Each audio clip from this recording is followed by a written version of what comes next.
I am Dr. Yasapa. Welcome back. Welcome back to Astrotheology. Welcome back to Astrotheology. This is a live presentation of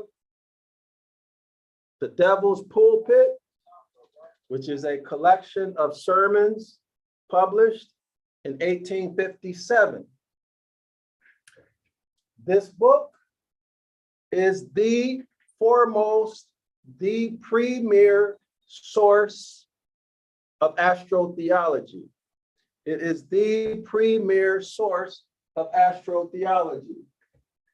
Now, let me tell you why you should stay and watch this video, because you're going to get hundreds of thousands of dollars worth of formal education. I'm going to share that with you. That's what I have. I'm also going to share with you my decades, that's plural, decades of formal education. I'm going to share that with you. As I read this very difficult read, The Devil's Pulpit, again, it's a compilation of sermons that were given, that was published in 1857, but they were actually given in the 1800s, 1810, 1820, 1830, something like that. So clearly the English, the expressions, everything is different than what we use today. This explains the difficult read. What's the other part that makes it different? Well, 99.99% of the population does not have any background, any formal background or otherwise in astrology, astronomy, or even theology. In other words, they don't even know what they believe. Okay, give me 1 second, y'all. I got to check the stream. All right, most people don't have a clue. All right, so the stream looks like it's okay. All right, so now, as I mentioned, I'm going to share with you, let you benefit from the hundreds of thousands, that's plural, of dollars, of money that I spent getting my decades, plural, decades of formal education across many different fields of knowledge. I'm going to read it, interpret it without changing the meaning. I'm not going to change the meaning. That's the value proposition. I'm going to read it for you and then explain to you what it means. I'm not going to give you my opinion or anything shaded about anything that I might or somebody might want you to believe. I'm going to give it to you as raw as he writes it. And trust me, he writes raw. Sometimes this writing style that the author has hurts people's feelings. People have unsubscribed to this YouTube channel because of the author's writing style, his sarcasm and his bluntness, even calling people fools, so on and so forth. But you can experience it yourself. Next reason why you should be here is because I'm going to give commentary. I'm going to give commentary, all right? I'm going to show relationships between this information and other information, and I might talk about my life or somebody else's life, okay? That might happen. But I'm going to show you how this information, when appropriate, how it is connected to other stuff, okay? I'm going to show you how it works. I'm going to show you how the mechanics of the astronomy works, okay? I'm going to show you all of that. These or those are the reasons why you should watch this video to completion. And last but definitely not least is this reason. The video series that Zion Law School, I, Dr. Yasapa, have presented so far, this is presentation number 42, Presentation number 4.2. This is absolutely the most high quality presentation of this book anywhere. Search YouTube for the Devil's Pulpit. Search YouTube for the Reverend Robert Taylor. Search YouTube for any of the topics associated with the Devil's Pulpit, which is the foremost authority on astrotheology. It is the premier writing work on the topic. The collection of videos that we are providing for you, we're on video number 42 right now, is absolutely the most comprehensive, most complete, most accurate presentation to date ever done on the Devil's Pulpit by Reverend Robert Taylor. These are the reasons why you should watch the video series, this video to the end, and go back and study the entire collection 3 or 4 times. Yes, 3 or 4 times. I'm not exaggerating. It takes discipline to learn. It takes discipline, time, and effort, and also money. You don't have to spend any money to watch these videos, but you can donate if you like. Our donation link is in the description area of this video. You can also order or subscribe to 101 Ancient Ibaryath, which teaches you linguistics for Ibaryath. If you're House of Yasharallah, you're a Moor, this is our language. You need to subscribe, and subscribe for those of people in your family and your circle. You need to subscribe. This will provide you with the skill sets and train you in developing your attention to detail, give you a knowledge base of Ibaryath culture, grammar, give you a vocabulary so that you'll have some tools that you can then start to use to develop your power, so that you can then do exactly what the author, Reverend Robert Taylor, is doing in this book, which we demonstrate to you. Every day we demonstrate to you how to use linguistics, philology, how to use it as a tool, and we demonstrate the power of it. That same power you can learn to will for yourself, to uncover what is written in Torah, the Hebrew scriptures. It does not come without an investment of time. It does not come without training yourself to be disciplined. All right, now we're going to get started. We are going to get started. We are on page 229, page 229. So for those of you who are in the comment section, let me rephrase that. All of the scholars in the audience, if you are a Moor, a Yasharallah Moor, okay, or Moor from another nation, you are a scholar. That is the expectation. That's your obligation and duty. Whether you like it or not, it is what it is. I'm going to make a request of you. That request is, when we come to a term, a word that you don't know, you look that word up, Google it, Google search it, copy paste it, put it in the comment section of the video. Also, if there is a book or other citation that we read, I'm asking you to search it on Google, copy paste it in the comment section of this video. Okay, if there is a deity's name that is uncommon, Google search it, copy paste it in the comment section. Okay, anything that you do not know, ask the question. If you know the answer to a question that someone else asked, write the answer to the question.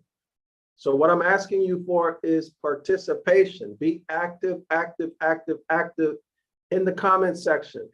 Let's create a video presentation that is not only outstanding, but phenomenally outstanding, so that when people come back after today and watch this video, everything that they need is in the comment section. And everything that they wanted to ask, but they couldn't ask, possibly you asked the question and put it in the chat and someone else answered it. I don't know the answer to everything, okay? And I need your support, your assistance to make these presentations a huge success. Not just a success, a huge, overwhelming success. That is the standard from this day forward, Yasharala Moors and Moors. It is a huge success, not just a success. That standard is too low. That standard is too low. You are Yasharala Moors and Moors. The expectation is extreme excellence. Extreme excellence in everything we do. All right, let's get started. Let me check the chat before we get started. Give me 1 second. So again, I need your assistance. I also need you to like, share, and subscribe to the video. Help me get the word out. When you like and when you share and when you comment, it activates YouTube's algorithm system, however that works. Nobody knows how it works, but it activates it, okay? That's going to get this video seen by more people. And remember, we must return as a nation, not just individually, not just individually. To not like, not share, and not subscribe, and you are learning from this video, or even you're just present being entertained, you need to give back, right? In this universe, there's no taking and not giving back that you don't have to pay for. The books always get balanced, okay? This is natural law. This is the law of compensation, all right? So let's always make sure that we behave in such a way where we activate the law of compensation to work to benefit us rather than to work to punish us, because it is a natural law. It is always working, whether you realize it or not. All right, so give me 1 second, y'all. Also be sure to order 911 Ibaryath Rescue. This is the book that you will use to complement the 101 Ancient Ibaryath course. I need to pull up the document, y'all. Give me 1 second, okay? You need that book. I put it on sale. It's I took off about $15 off of the price, okay?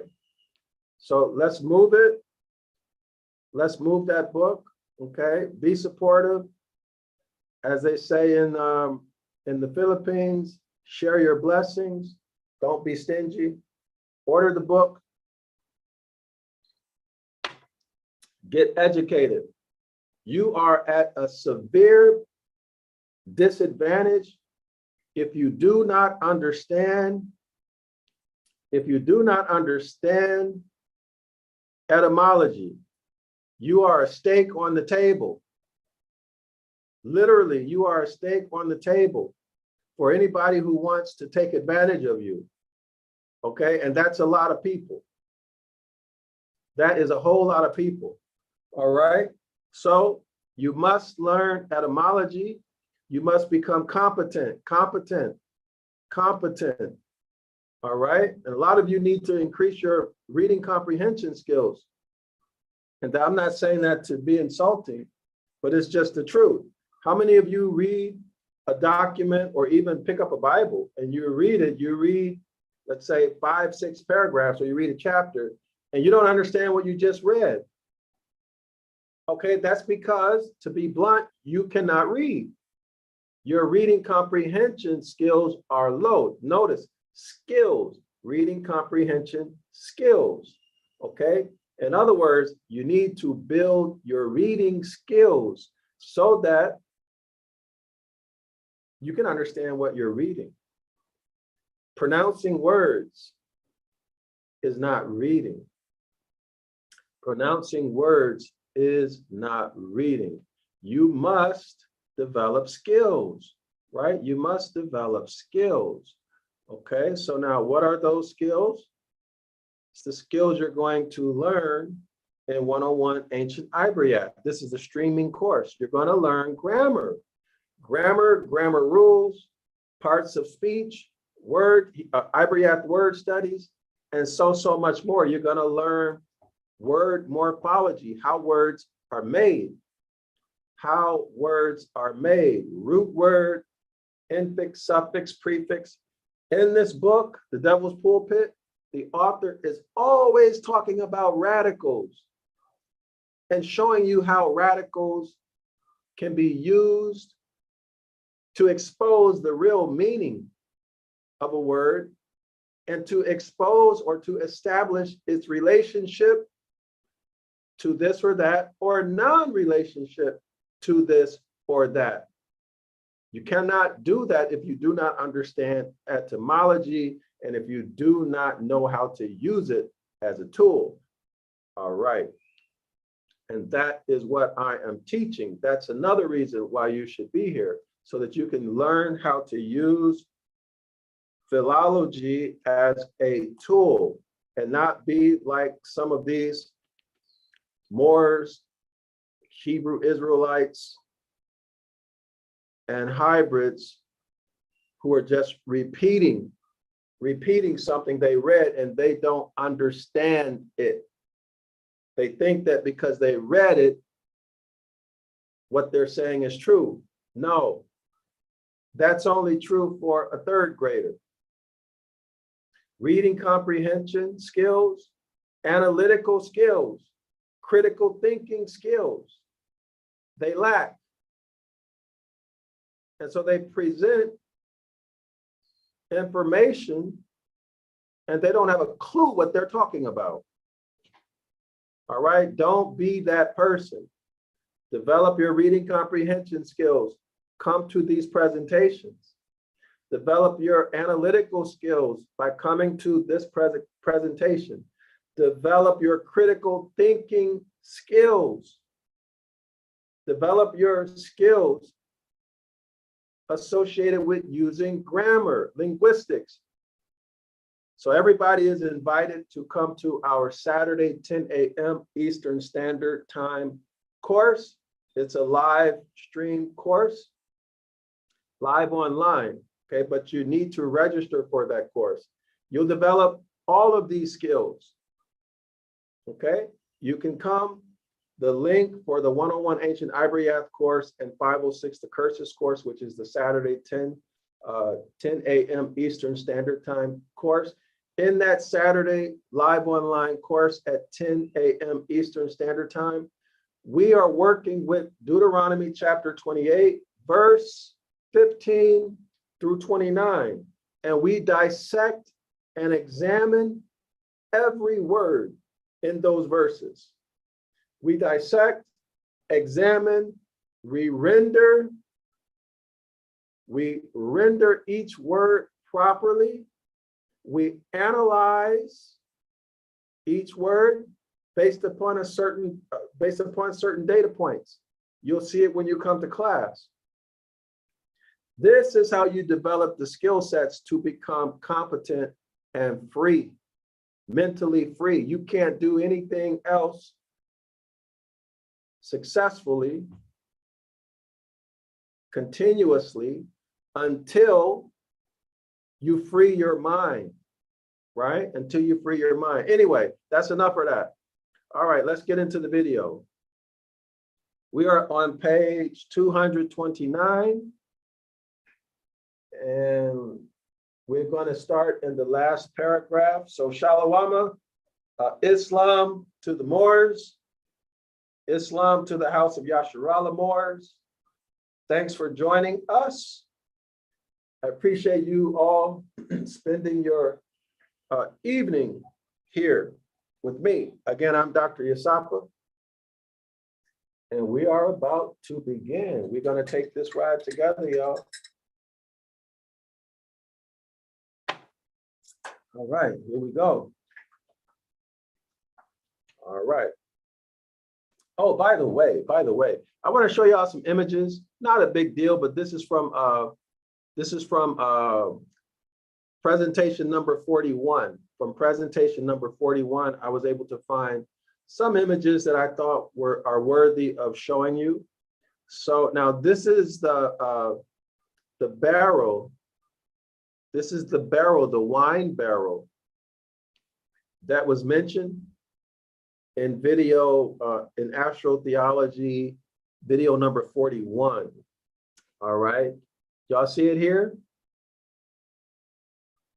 This is the Bacchanalian barrel, wine barrel. All right, that's an example of one. Okay, here it is from a different point of view. Okay, let's take a look at it. All right, now y'all see here, we see here the crown. This is the deity Bacchus, where the cursor is. This is his ivory crown. Okay, this is his ivory crown. And this is the wine barrel. All right, scholars, let's go back. Let's take a look at a few more. Very important to visualize. Very important to visualize. This is also a wine barrel. You see where it says Bacchus barrels? But of course, they've made this into something, right? So this is a huge wine barrel, but they made something out of it. So now everyone knows what we're talking about. We're talking about the deity whose name is spelled Bacchus. He is the deity of wine, right? Wine. So we associate wine with the wine harvest. Is that correct? That is correct, right? These are wine barrels also. The wine harvest occurs at the end of summer. Okay, right? All right, so now it looks like we're looking at liquor. All right. So the grape harvest is going to happen at the end of summer. Okay, and then there's the last day of the annual vintage that we saw. In other words, that's the last day of the autumn when grapes are going to be harvested. That's correct, right? The last day of the grape harvest. Okay, so last day of the grape harvest.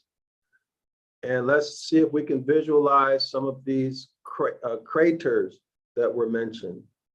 So when I say visualize, it's just a fancy way of saying see, to see.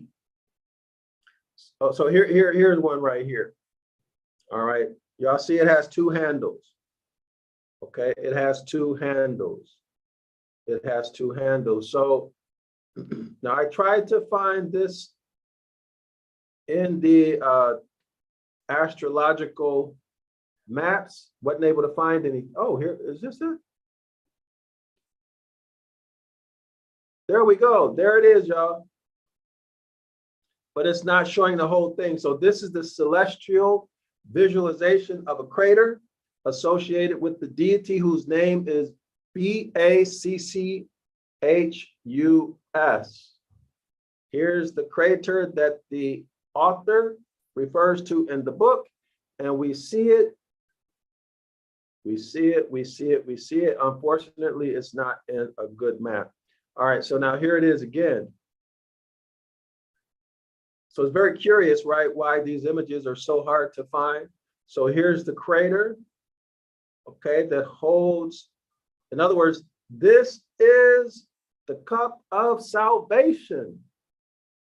According to the author, this is the cup of salvation containing wine, not blood. Here's another visualization of it.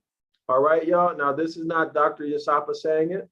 This is the author, out of his guilty conscience and wanting to correct the harm that he did to others, telling the truth. And I'm just reading it to you and explaining. Now, here's the crater. This is the constellation myths and facts. So here's the crater in the celestial sky, all right, associated with the autumn wine harvest or grape harvest. This is the last day of the harvest, right? And that grape juice has to be poured into a crater or a glass.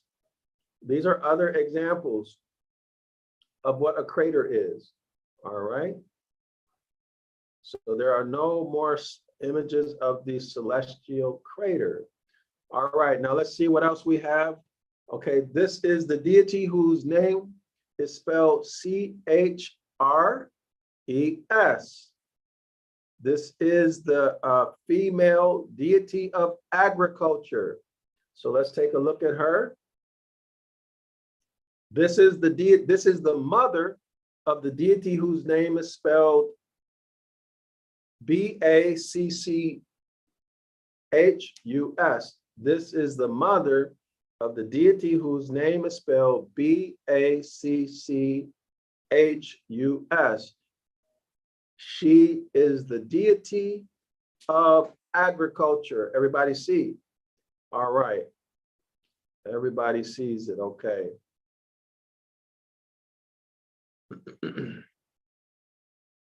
All right, so let's go ahead and read this. This is from, I don't really like to read from Wikipedia. Let's see. Well, y'all can do this on your own because I don't want to spend time with it.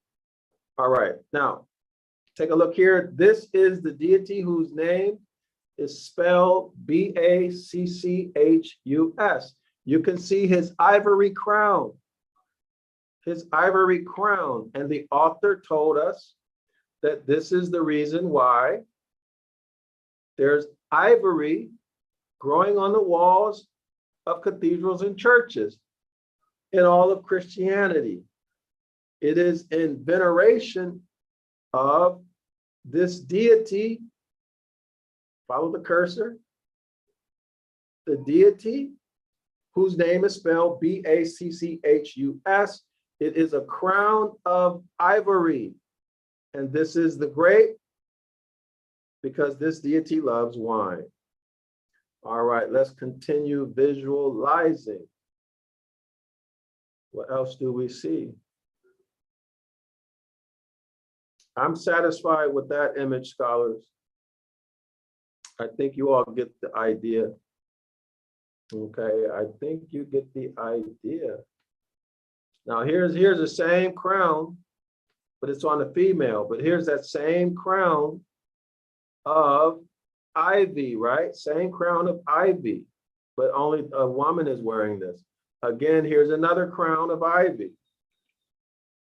Y'all see it? There it is, crown of ivy. This explains why, again, why on the cathedrals, on the churches in Christianity, there's ivy growing. What's the function of that ivory? The function is to block out the direct rays of the sun so that it won't hit the table.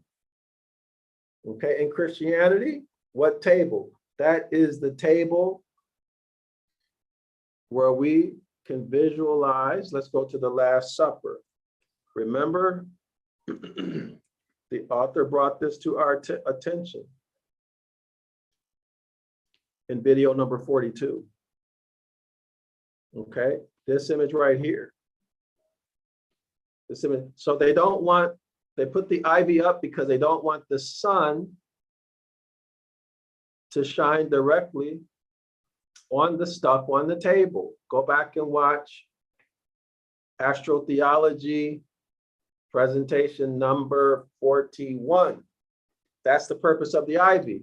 And in places where ivy did not grow well, they replaced ivy with stained glass, or they would simply paint the windows.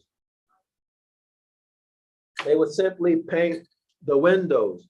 That's how important it was for them to not have direct sunlight on the table. All right, so there we have it, scholars. Let's see if there's anything else. Is there anything else? It appears not. So let's get to work. I hope you enjoyed what we just went through. I hope you enjoyed it. Give me 1 second. Let me get the page set up for our reading. All right, so we're going to start here at this highlight. Let me check the live stream comment section real quick. So y'all make sure y'all invite some people. Make sure y'all share the link, invite some people. Okay. Help me carry the burden of this. Don't leave it all up to me, y'all. All right. I need you to assist, to help me get this message out. All right. So let me check the chat, the comment section. All right. So here we go. We are about to begin with the reading. Here we go. I say, it is the wine that puts the capital G-O-D into good humor, or rather puts good humor into the capital G-O-D, as in Judges chapter 9, verse 13. It is expressly said that, quote, wine cheereth the heart of capital G-O-D and man. Y'all see that? And man. So wine makes them both happy, the deity and man. And hence the most beautiful analogy of all moral, y'all notice that, all moral propriety, indicated by the physical phenomena of the sun, S-U-N, in the scales of justice, that's Libra, effusing the rich blood of the grape into the cup of salvation. Should man learn that when his own cup of blessedness is full, he should never forget to fill for his neighbor, nor ever put the cup of salvation to his own lips, but to pledge in it his heart's forgiveness and remission and absolution, and laying aside forever of all notions of sin and damnation, and all their damnation, cruelty against anybody or for anything, and to be ready to say or sing, either to Jew, Turk, infidel, or heretic. Now, who is this Jew, Turk, and infidel? Who is the heretic? Y'all need to ask yourself that question. Why? Critical thinking, critical thinking. All right, critical thinking. Quote, then G's a hand, my honest friend, and here's a hand for thine. We'll take a cup of kindness yet for Old Lang Syne. Now, I know everybody's heard that before, Old Lang Syne. Let me turn the page so y'all can see it. All right, for Old Lang Syne, a cup of kindness. So the author is saying that when you drink the wine, not when you get drunk, not when you get pissy drunk, right? Like at the barbecue or hanging out with your boys, you know, when you're in high school or college.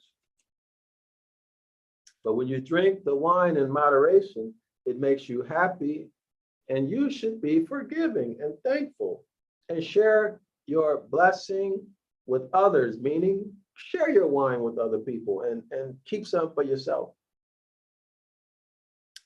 All right, and I agree with it. Next paragraph.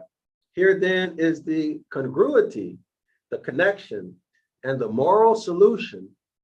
Y'all notice he keeps talking about morals, the moral solution of the physical problem between the shedding of blood and the forgiveness of sin. How many people have thought about this, morality is not concrete. In fact, it changes depending on where you're at on earth, right? The standards for morality are different, especially if you go in Asia. It's completely different in Asia than it is in the West, okay? And the moral solution of the physical problem, physical, that means concrete. You can observe it by your senses only.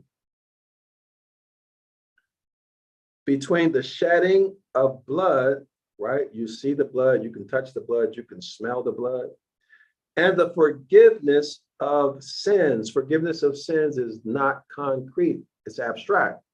Zion Law School scholars know that, and they know how to test it, okay, to determine it. Let's continue. So y'all see, we're not matching. This is the author's point. Abstract and concrete don't go together. That's his point. So we need to come up with a solution to this problem. Next paragraph.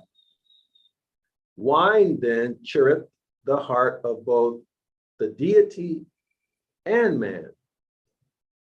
In immaterial, right, abstract, in immaterial, incorporeal, or unsubstantive deity is no deity at all. All right, y'all got that? In other words, if you can't touch him, see him, if you can't do anything in the physical world, that's not a deity. That's what he's saying. In other words, if he only exists in your mind, then that's not a power at all. This is his opinion. The sacred record of the capital God's most holy word, of which in all this priest-ridden and priest-insulted country, I alone am the faithful minister and true hierophant. It's a reference to hieroglyphics, right? I alone am the faithful minister because he told the secret to the masses. All the others are keeping it secret in the secret society. So he's saying, I alone, the Reverend Robert Taylor, is the only faithful minister of the true hierophant. Now, when we see hierophant, that takes us back to Kemet, Coptic Egyptian. Kemet, Coptic Egyptian. That takes us back to the original gospel story and writing. All right, let's continue. I alone am the faithful minister of the true hierophant, knows nothing of such an hallucination. It is a cheat invented by the priest to hide the truth of nature and to prevent rational man from becoming reasonable. It is a dagger of the mind, a false creation, proceeding from the heat-oppressed brain, and of which the brain, recovering it from the fever of fanaticism to the health of reason. Y'all got that? The fever of fanaticism, the fever of religion, the fever of doctrine, the fever of belief. The only way to recover from that is through learning how to read, reading comprehension, etymology, okay, philology, grammar, all of these things that we've been demonstrating in all of these presentations. We're at 42 now. Which you need, you must subscribe to 101 Ancient Ibaryath, and you can learn these tools that will restore your health of reason. And also come on Saturday, 10 a.m. Eastern Standard Time, so that you can continue your learning, but go deeper, 1,000 miles deeper than this book goes. Let's continue. It is a cheat invented by the priest. What priest? The dark priesthood, the black priesthood, to hide the truth of nature. Now, if you were a Zion Law School scholar, you would know that the Most High's instructions are at their essence natural law.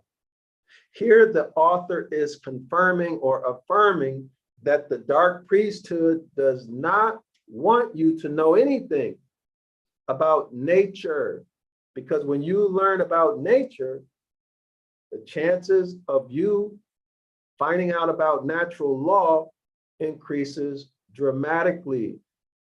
If you understand that, they will lose their hold on you if you know how to read.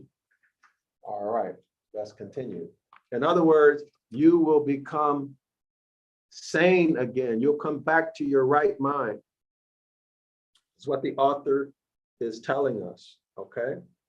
All right, let's continue. The sacred record of the deity's most holy word, of which in all this priest-ridden and priest-insulted country, I alone am the faithful minister and true hierophant, knows nothing of such an hallucination. It is a cheat invented by the priest to hide the truth of nature and to prevent rational man from becoming reasonable. Take a minute or two to understand what the author just told you.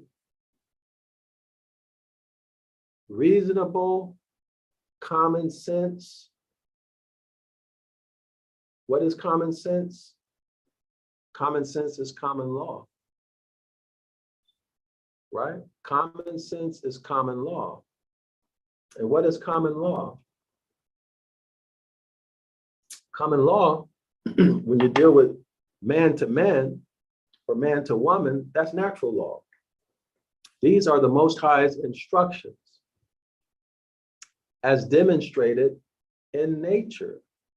All right, Exodus chapter 20. Exodus chapter 20. Let's continue. It is a cheat invented by the priest to hide the truth of nature and to prevent rational man from becoming reasonable. Religion, Christianity, is intended to separate you from nature and natural law, thereby making you an idiot, according to the author, making you able to believe anything because they have captured your imagination. Now they can tell you anything and you're going to believe it. It is a cheat invented by the priest to hide the truth of nature and to prevent rational man from becoming reasonable. It is a dagger of the mind, a false creation, proceeding from the heat-oppressed brain, that's the imagination, and of which the brain or the imagination recovering itself from the fever of fanaticism. Religion is responsible for more wars, more death, more infectious diseases being spread amongst the people.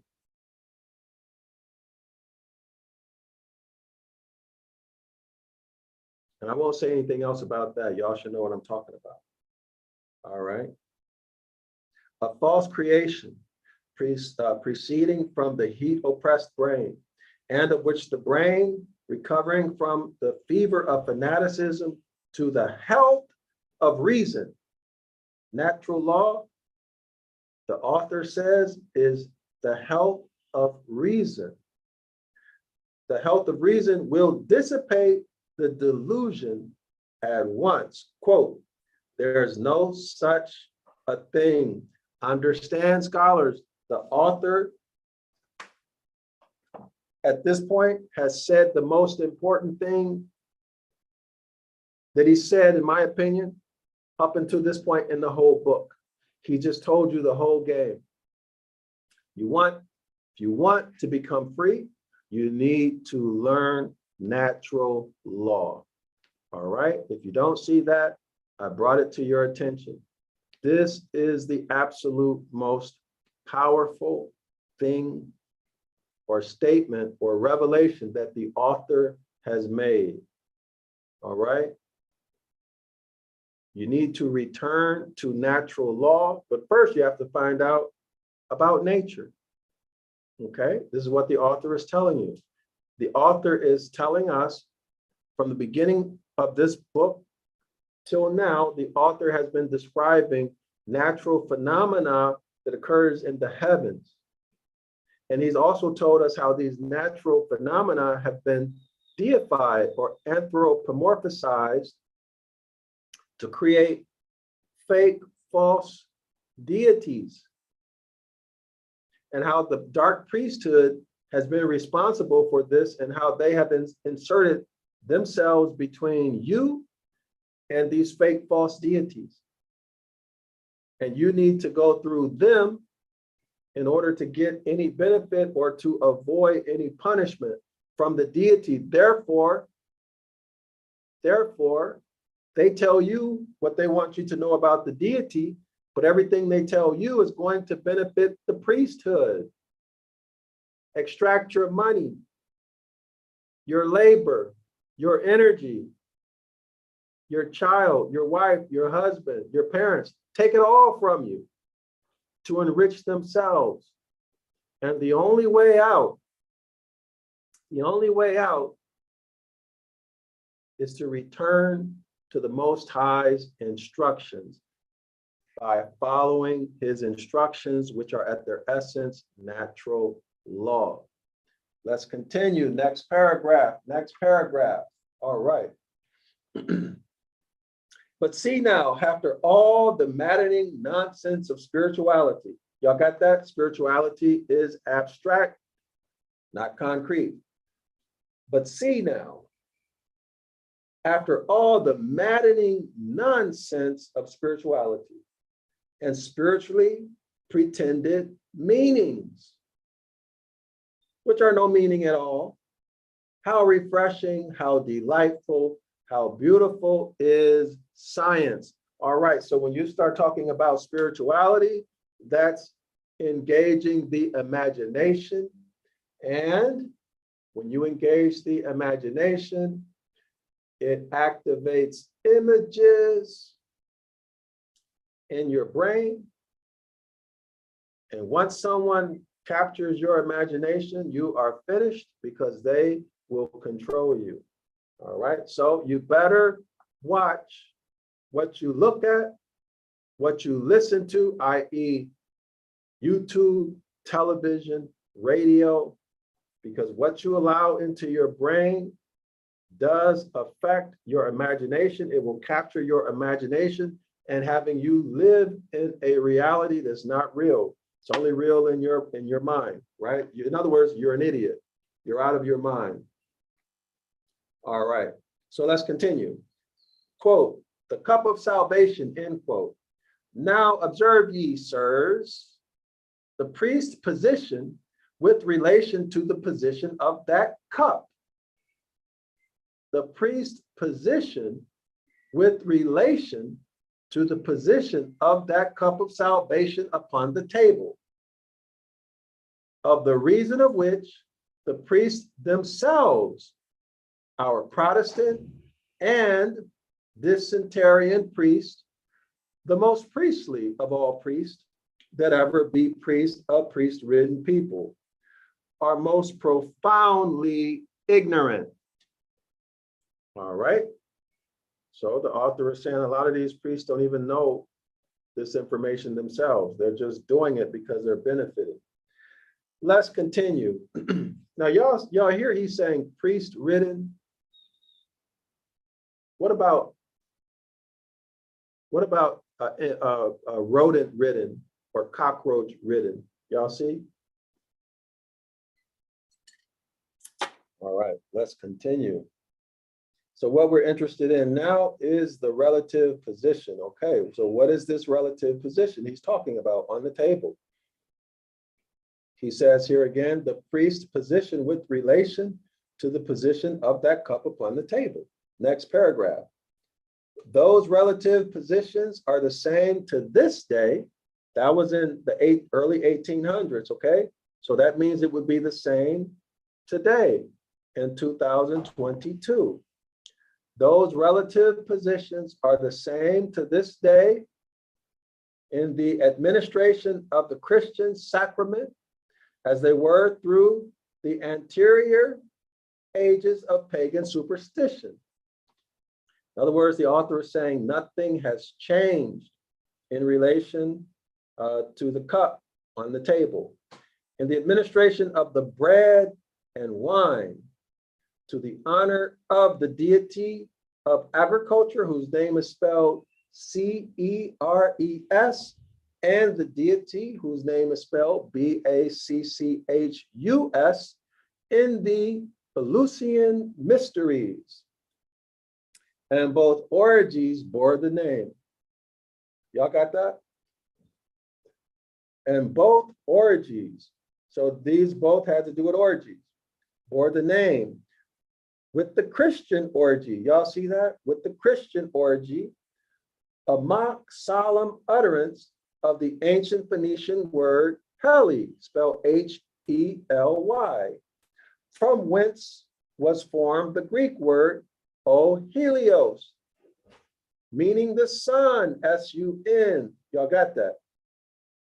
Meaning the sun, S-U-N. Here again, we see another data point for astronomy in this story. Let's continue. And from whence our whole family of English words bequeathed to us by our Phoenician ancestors as health and healing, and ill, spelled E, capital E, lowercase E-L. All right, Moors, did y'all hear that? Did y'all hear that? This is one of the titles of nobility. All right, the fish. Oops, nope, that's not correct. That's not correct. This is ill. This is ill, the one you find in the ocean. All right, this is the water. The water. Let me show a picture of it. Also, I want to show a picture of the Last Supper too. So let's see some images. Where's the Last Supper? All right. So y'all see. So here's the wine. Where the cursor is, the wine and the bread. Everybody see that? The wine and the bread on the table. All right. This is what the author is talking about. And now let's take a look at the eel. So everybody can know. I think most people know what an eel looks like. Eel is the ancient pronunciation of L. All right, so here's the eel, E-E-L. Okay, this is what the author is talking about. They're calling this a fish because it lives in water. Okay, all right, so now let's go back to the devil's pulpit. Let's continue. Am I on the right page? Yeah, I'm on the right page. Okay, so all right, so here we are. We're here, y'all. We're here. Okay. And from whence our whole family of English words bequeathed to us by our Phoenician ancestors. Who are the Phoenicians? The Canaanite Phoenicians. Y'all got that? Canaanite Phoenicians, according to the author. Canaanite Phoenicians. Now, let's get this word. Let's get clear on something so y'all can see this. So y'all can see this for yourself. All right. Showing is knowing, not being told. Bequeath. Let's look over here. Bequeath. To bequeath. No, that's to bequest. Let's see. Hold on. All right. Do we have a good meaning here? Okay, that's well, this one up here is good enough. Y'all see number 2? Bequeath. To pass something on to another, hand down. To hand down. Y'all got that? Phoenician, Hebrew, Canaanite, Phoenician. All right, y'all. Now, let's go back to this. All right, let's get an education. This book, these sermons were given in the early 1800s. The Devil's Pulpit, this book that we are reading from, was published in 1857. Let's read it. Let's read it, Yasharala Moors and Moors, Canaanite Phoenicians, Canaanite Phoenician Hebrews. Let's read it. And from whence our whole family of English words, etymology, from which our whole family of Phoenician ancestors, and from which our whole family of English words given to us by our Phoenician ancestors as health and healing, and ill to fish, and hell and heal, whole and whole.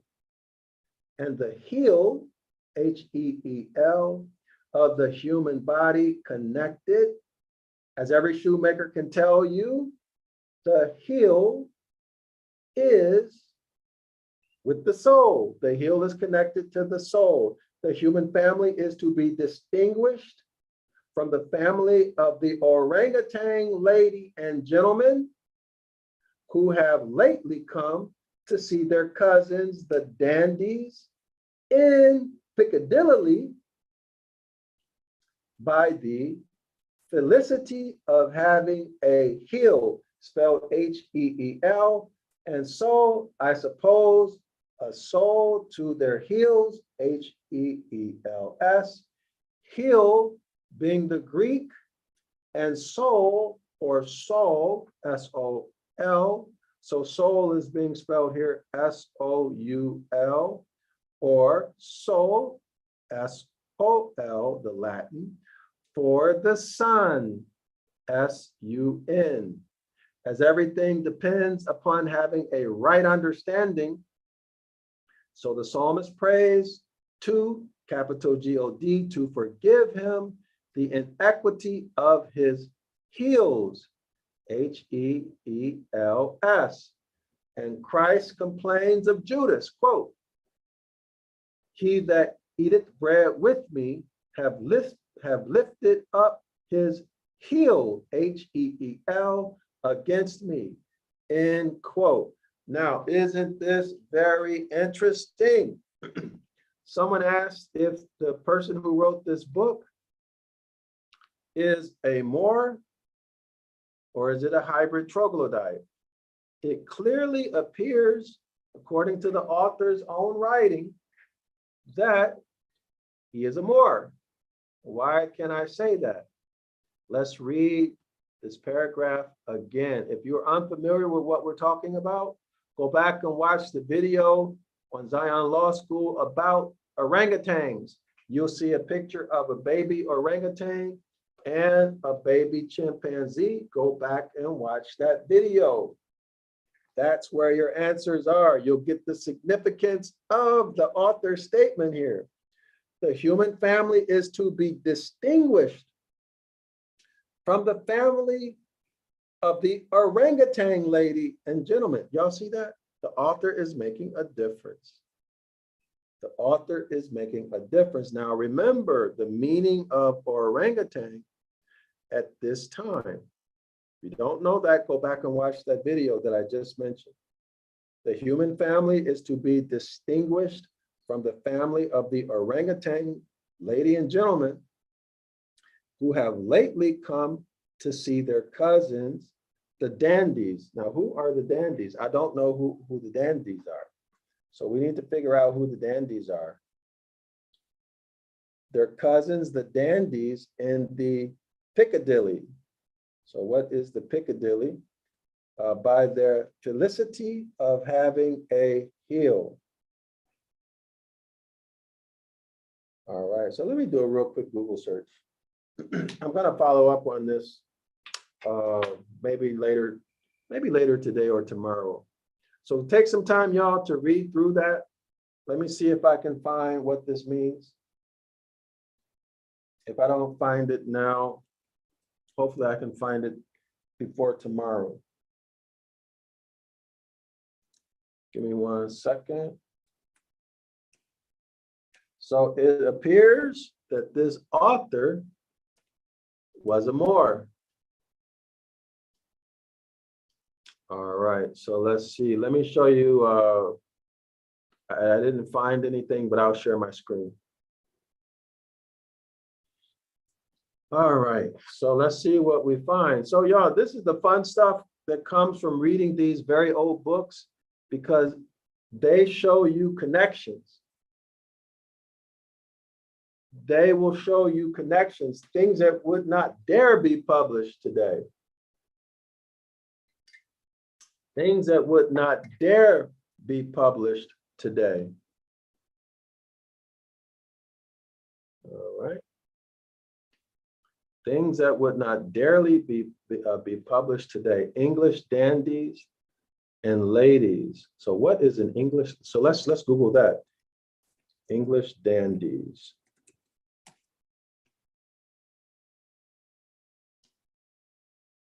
The English dandies WordPress. What is this? Let's see. The English dandies. All right.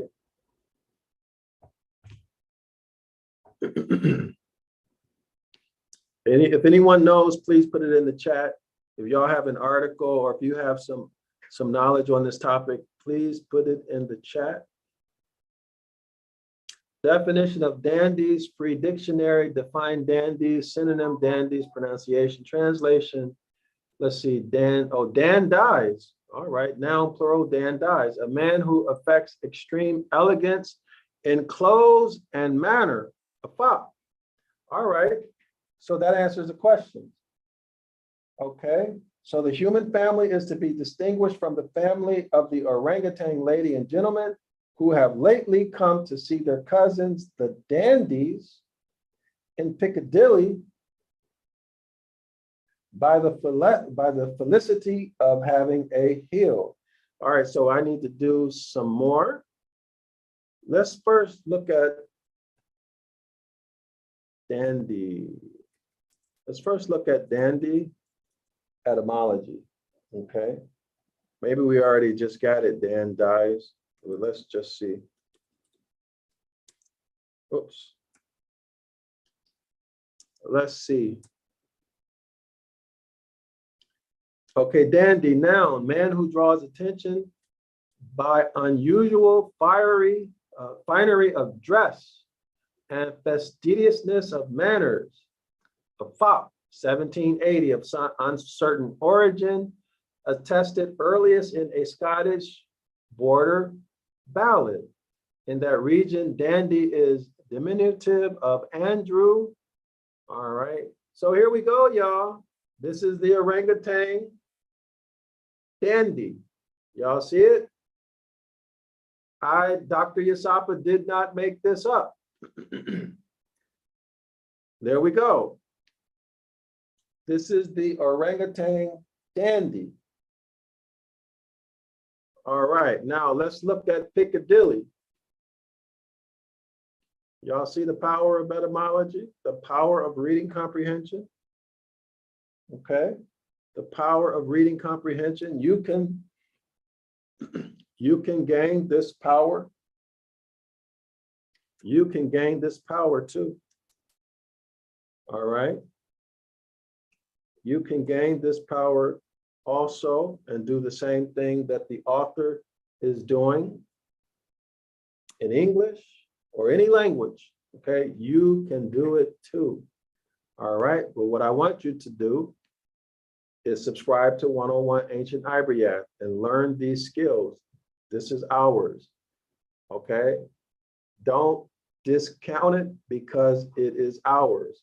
Don't discount it because the price is so low, it's almost free. Don't sleep on this, okay? Don't sleep on it.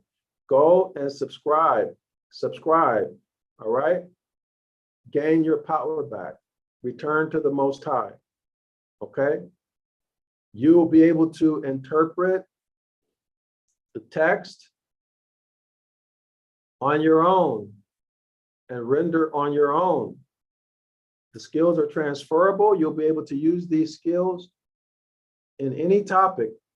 I'm trying to find, oh,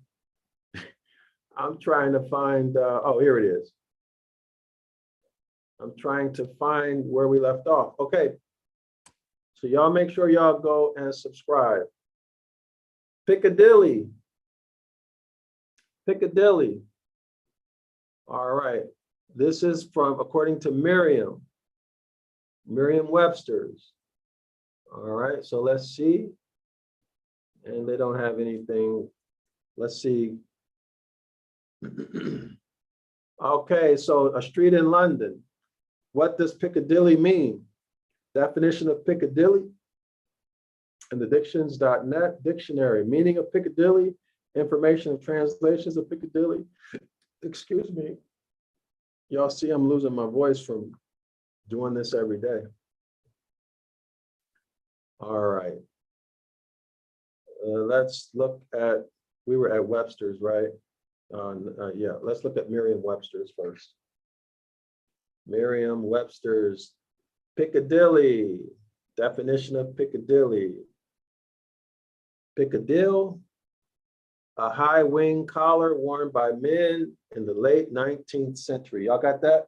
A high wing collar worn by men in the late 19th century. And there we are, high wing collars. Y'all see that? Piccadilly. Finely dressed men in outfits that have high collars. Okay?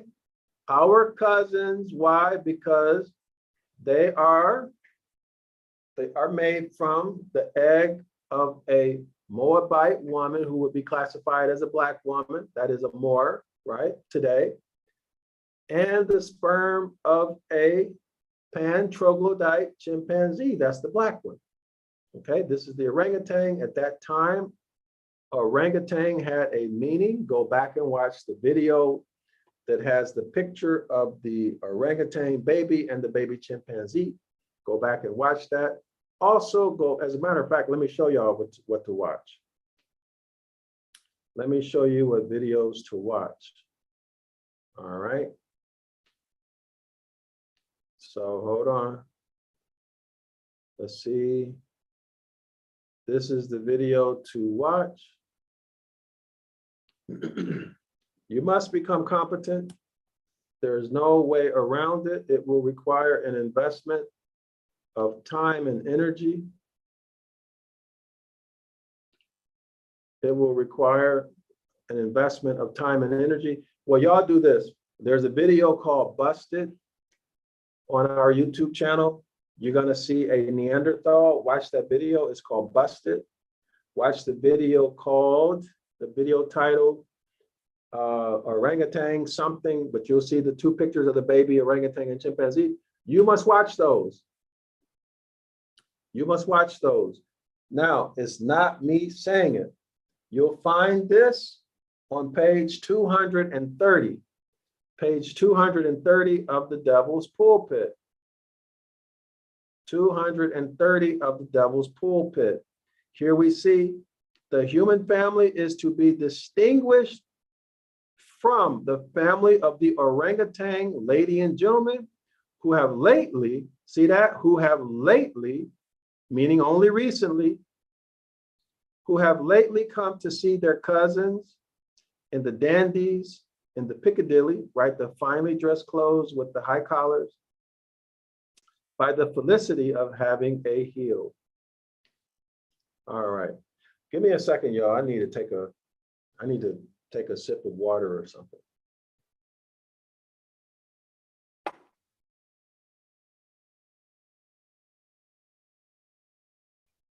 All right. All right, the felicity. Let's get a definition for felicity because I don't know what they mean by that. I don't know the meaning of felicity, so let's check that out.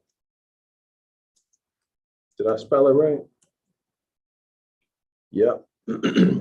Felicity, the meaning of felicity is quality or state of being happy, especially great happiness.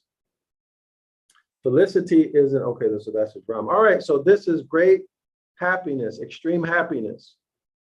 So the author is saying, let's go back and read it again. So they're dressed in real fine clothing and they're very happy. That's what the author is saying, right? All right, so they're dressed in fine clothing, dandies, high collars, Piccadilly, by the happiness of having a heel. They're so happy that they have a heel. Now remember, what is a heel? Let's go back. The author took us through this many times before in this book, but let's take a look at it again. What is the heel that they have? An eel, the fish, the hell, the hill, the hole, and the heel, H-E-E-L, and the heel of the human body connected, as every shoemaker can tell you, the heel is connected to the sole, S-O-L-E, of a shoe. The heel of a shoe is connected to the sole of the shoe. All right, so they are so happy of having a heel. They are so happy of having a heel. Let me highlight this for y'all. All right, come on, highlight. All right, so they are so happy for having a heel. And so I suppose, a soul,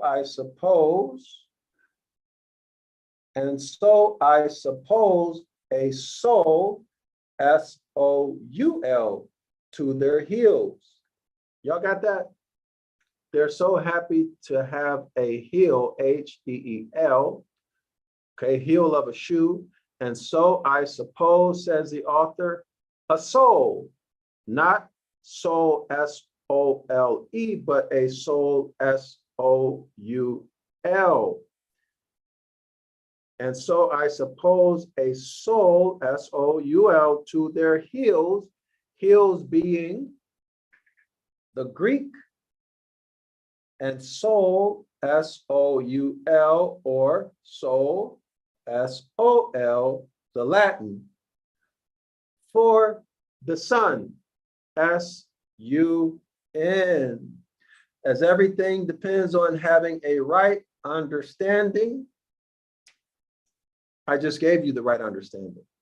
So the psalmist prays to, capital G-O-D, to forgive him for the inequity of his heels, H-E-E-L-S. Forgive him for the inequity of his heels. The heels is the S-U-N, the sun. Does this make any sense? Is there an inequity of the heel of your foot, y'all? No. There's no sin that the heel of your foot can make, is there? No.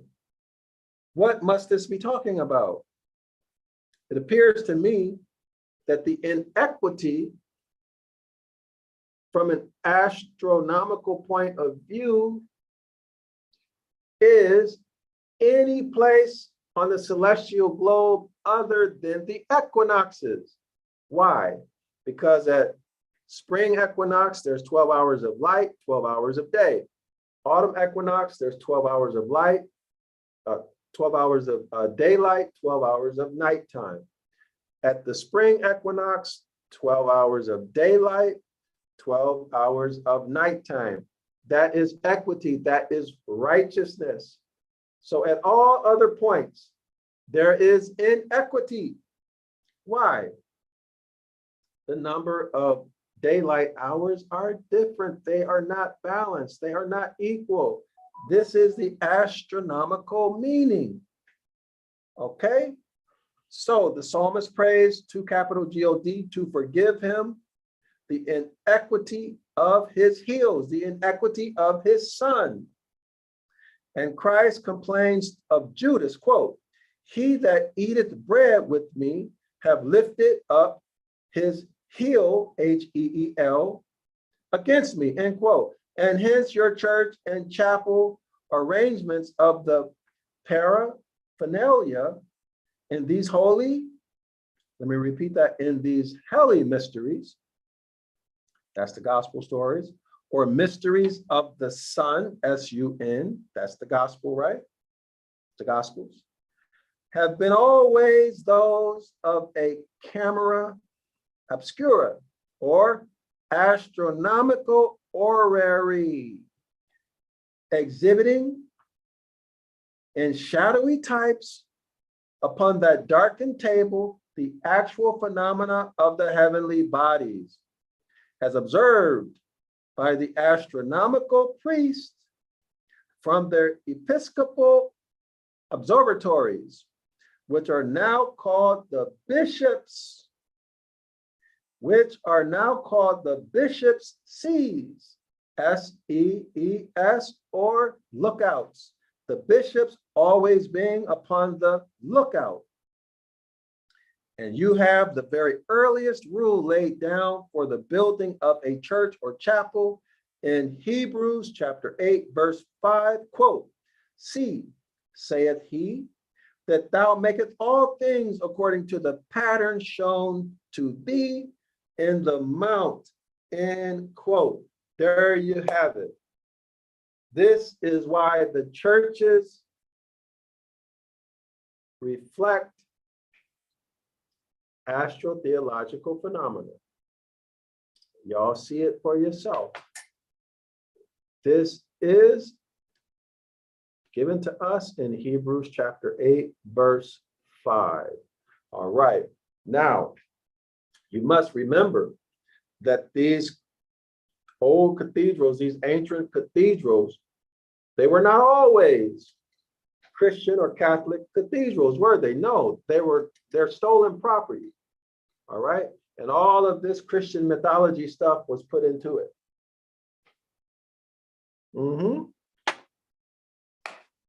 All right, y'all. All right. All right. All right. So how do y'all feel about this? What do y'all think about this? The author is really spilling the beans on Christianity. Is the author making his case? Is his evidence everything that he said it would be? Or what do y'all think? Or is he not making his case? Is the author making his case, or is he not making his case? That's the question, y'all. Is the author making his case? Let me check the stream.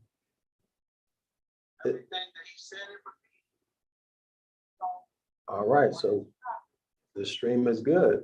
All right. So is the author making his case? Are you convinced, or are you not convinced? Or do you see this evidence that the author is giving us? Do you see it as valid? Do you see it as nonsense? Is it giving you something to think about, to do further research on? Are you enjoying it? Is it fun? Is it making you angry? How are you interpreting this? I would like to know. I'm sure other people would like to know. Is it going to make you unsubscribe to this channel? Is it going to give you reason to ask your friends and family to subscribe to this channel and learn more? All right, so some things to think about. Think critically, ask questions. All right, let's continue.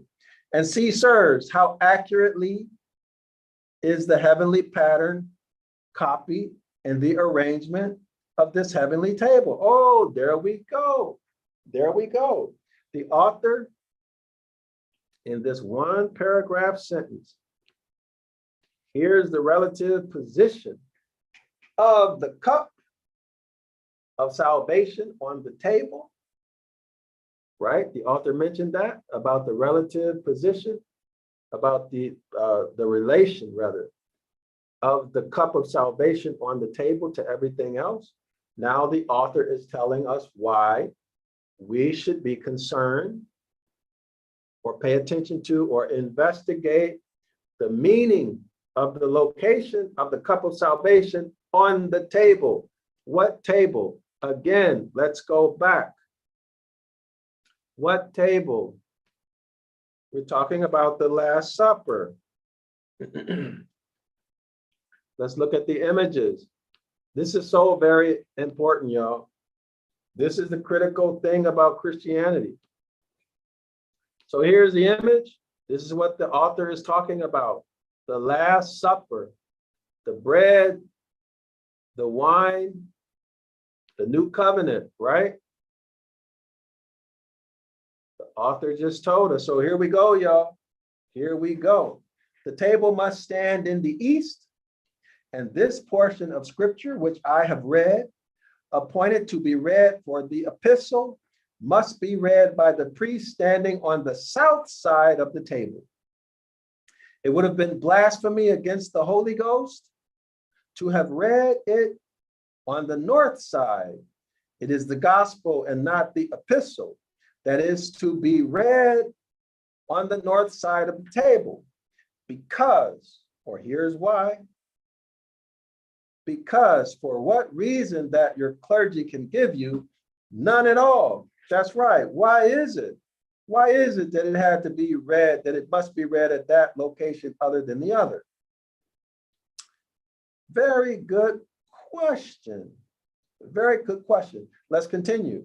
Because for what reason that your clergy can give you, not at all. But look at their book with your open eyes in the 48th Psalm, and you have the because, or you have the why. And here it reads, because upon the north side lieth the city of the great king.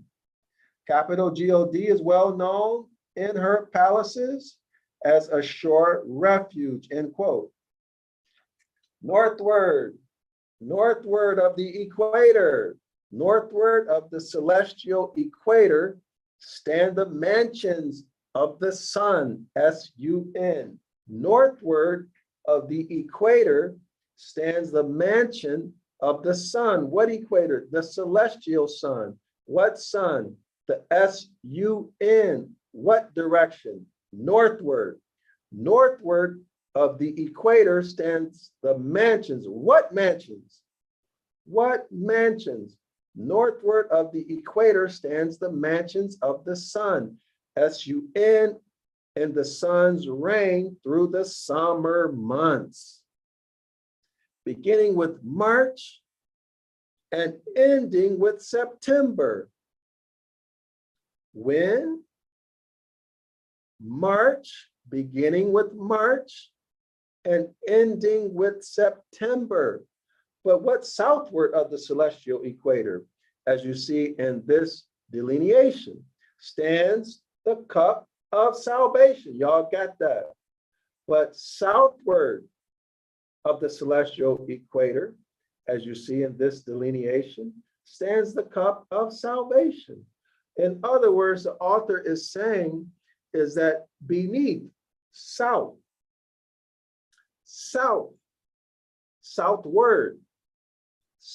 of the celestial equation, there you will find the cup of salvation, the crater that we looked at at the beginning of this video. There you'll find it. That is where you'll find the cup of salvation. And I, whom they brand as the devil's chaplain, for which I forgive them, and whom they seek to put into prison, for which the devil forgave them for me. And not only the most faithful minister of the gospel you ever heard in your lives, but the most orthodox. Let me call to your remembrance that the devil and the Christ, astrotheologically, are the same, one and the same. All right, next paragraph. And in reading this portion of scripture, appointed for the epistle, with my foot standing on the south side of that table, I say with the psalmist in the 26th Psalm, quote, my foot standeth right. I will praise the capital L-O-R-D in the congregations, end quote. That is the sun, S-U-N, in the congregations or groups of stars, What is the congregation? The congregations are groups of stars that constitute the respective signs of the zodiac.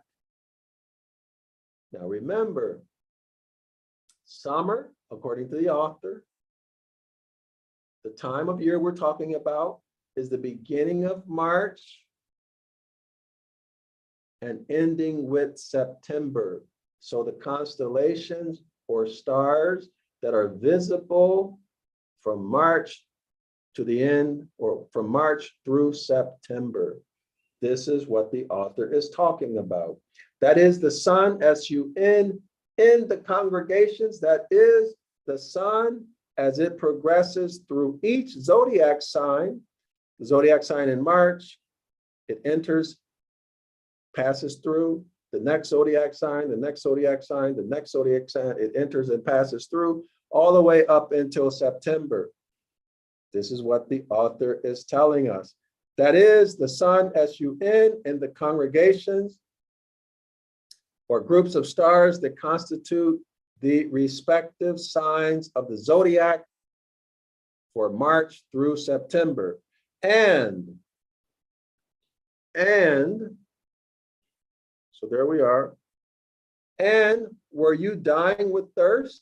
You might never take the, let me switch the page for you. And were you dying with thirst? You might not take the sacrificial or sacramental cup before you had taken the sacramental bread, because, y'all got that?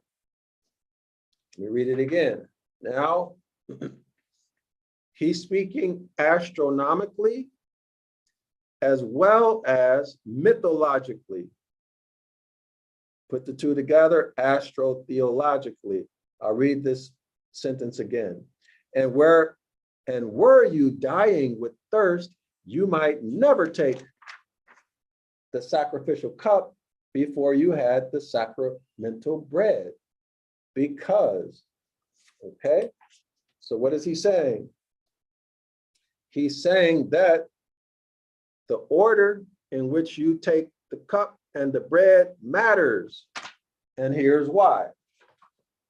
Let's go to the next paragraph. Okay, we're an hour and 30 minutes in, but I am interested. So let's read. The deity, the female deity of agriculture, whose name is spelled C-E-R-E-S, comes before the deity whose name is spelled B-A-C-C-H-U-S. Y'all got that?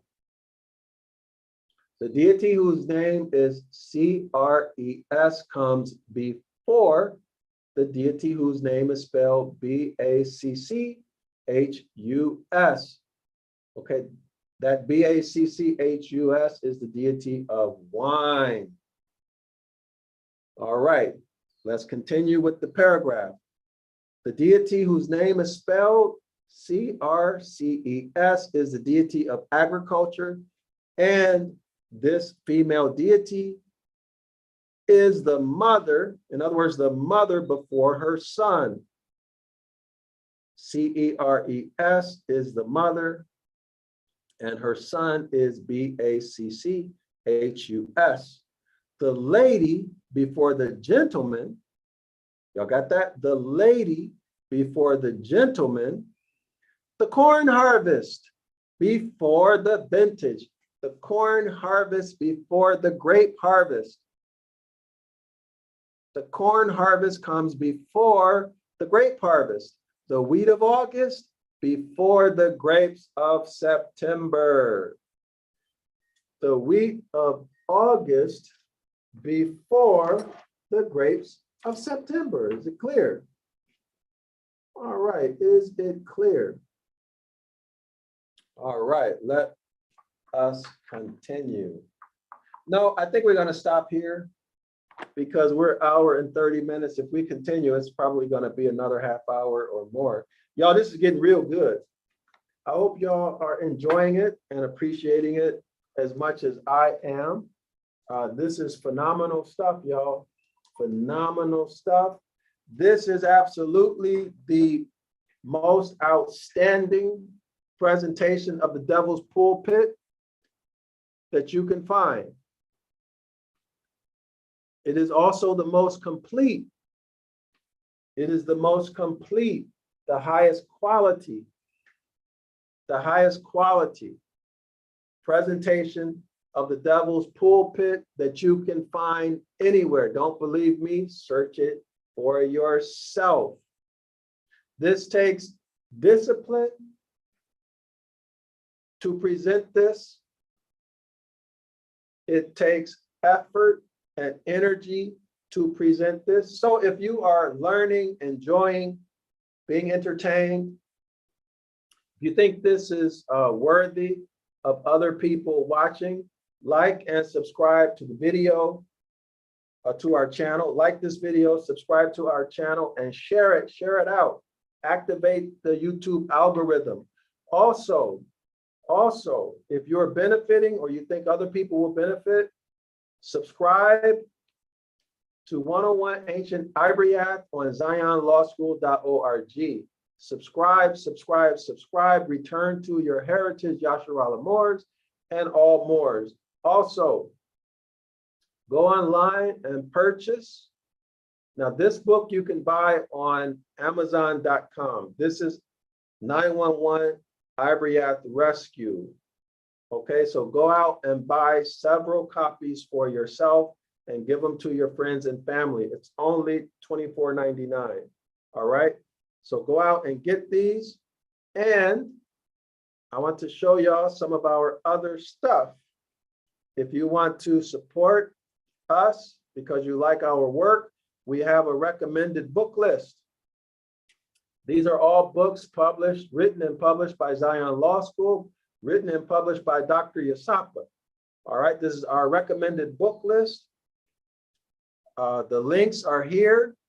Only buy these on zionlawschool.org. Do not buy these on Amazon or any other online seller because they take too much money.